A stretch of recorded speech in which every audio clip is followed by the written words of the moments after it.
Hola, en un vídeo anterior te enseñé los planes del Pacto de Varsovia para hacer una invasión a Escandinavia, al menos los que llegaron a conocimientos de los altos mandos militares occidentales y los escandinavos en particular. Ahora bien, ¿cuáles eran las contramedidas que iban a emplear los países escandinavos para defenderse de una agresión militar de este tipo? Pensaban emplear una política llamada política de defensa total, una política implementada en algunos países, principalmente países pequeños o con escasos recursos que pretenden enfrentarse a un enemigo mayor en población y teóricamente también en recursos. Países como Austria, Suecia, Noruega o Singapur han adoptado esta política de defensa desde hace largo tiempo. Ahora, vamos a concretar directamente cuál ha sido la política de defensa total en Escandinavia durante la Guerra Fría. Si no quieres perderte esta parte interesante de la historia, quédate conmigo y te lo enseño. En general, las políticas de defensa total han sido pensadas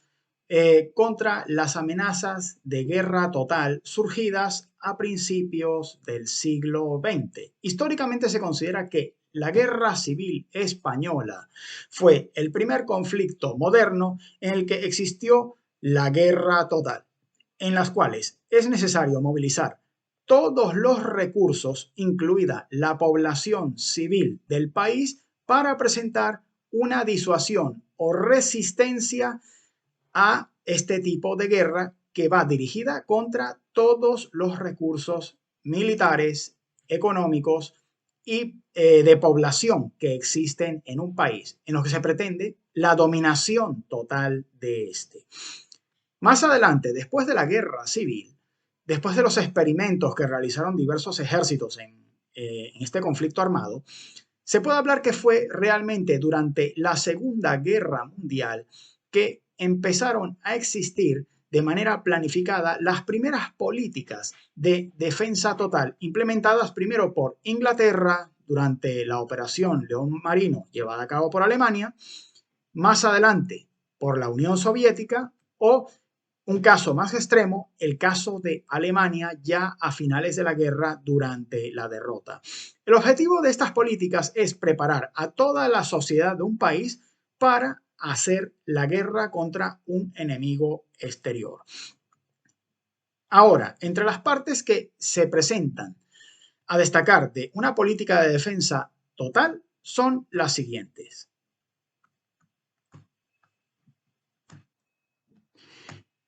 En el caso de Escandinavia, civiles y militares podían llegar a participar en acciones de defensa militar del país, como podían ser el caso de líneas fortificadas como las de Boden, la línea Calix o la línea del río Lule, de las que ya hablé en un video anterior, del que les dejaré un enlace para que lo puedan ver bien. Trabajos de demolición programada de carreteras y vías de comunicación para retrasar el avance del enemigo, que podían ser realizadas bien por personal civil o ingenieros militares. Prácticas de guerra invernal, debido pues, a las condiciones climáticas que existen en el país, era algo estrictamente necesario. Así como en general la implementación de los sistemas de artillería más modernos de la época durante la Guerra Fría, como el caso de piezas de artillería de alto calibre puestas en la línea Calix. Esta es la batería de Silknas, la que pueden ver aquí ahora mismo. O bien los sistemas de cañones sobre orugas implementados específicamente en este caso por el ejército sueco, que fueron las piezas de artillería más avanzadas y completas de su tiempo. En este caso, se trataba de todo un grupo implementado en la línea Calix que pesaban alrededor de 53 toneladas y tenían una cadencia de tiro rápido para la época, entre otras contramedidas desarrolladas por los países escandinavos para detener una posible invasión del Pacto de Varsovia. Sin embargo, las cosas no se detenían aquí. A nivel de defensa civil, las cosas llegaban más allá de la simple implementación de censura o el control de la prensa o utilizarla para movilizar a la población en el esfuerzo de guerra. Se pretendía también la participación de organizaciones de voluntarios, como por ejemplo de las mujeres conductores suecas, por poner un ejemplo, entre distintas organizaciones que se desarrollaron en estos países para apoyar las operaciones militares, y también se implementaban defensas pasivas, como eran los refugios antibombas, establecidos por todo el país para dar refugio a la población y almacenar los recursos necesarios de resistencia en materia de primeras necesidades como alimentación, vestido, municiones y otros implementos necesarios para llevar operaciones militares a largo plazo. A nivel de defensa económica, estaba previsto todo un entramado logístico completo de movilización de los recursos y medios de producción de los países hacia zonas del interior del país, más concretamente en el caso sueco, en el que los grandes medios de producción, en caso de guerra, estaba previsto que fueran movilizados en relativamente poco tiempo desde las zonas de costa, que eran las más susceptibles a recibir los primeros ataques del Pacto de Varsovia, hacia las zonas del centro del país, entre otras medidas implementadas para proteger el tejido económico de la nación. A nivel de defensa psicológica de la nación, estas políticas desarrolladas durante la Guerra Fría estuvieron directamente relacionadas con la experiencia de guerra de cada uno de los países escandinavos durante la Segunda Guerra Mundial. Y aquí habría que citar concretamente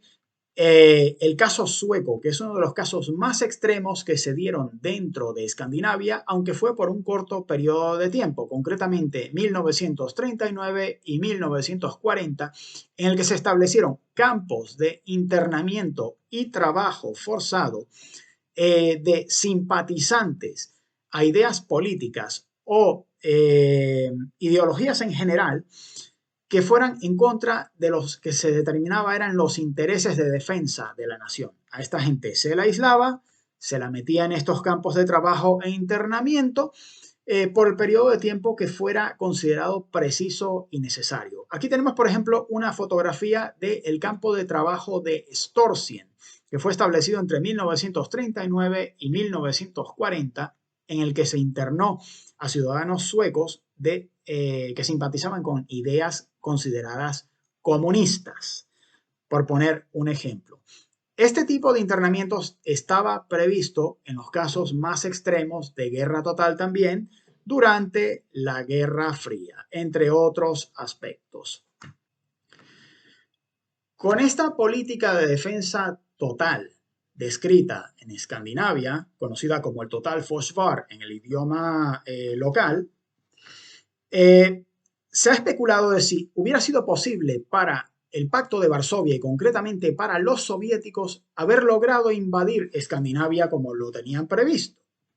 Para ello se hicieron experimentos al principio de los años 90 con la caída de la Unión Soviética con cierto equipamiento que hubieran utilizado el ejército soviético para invadir el país, como fueron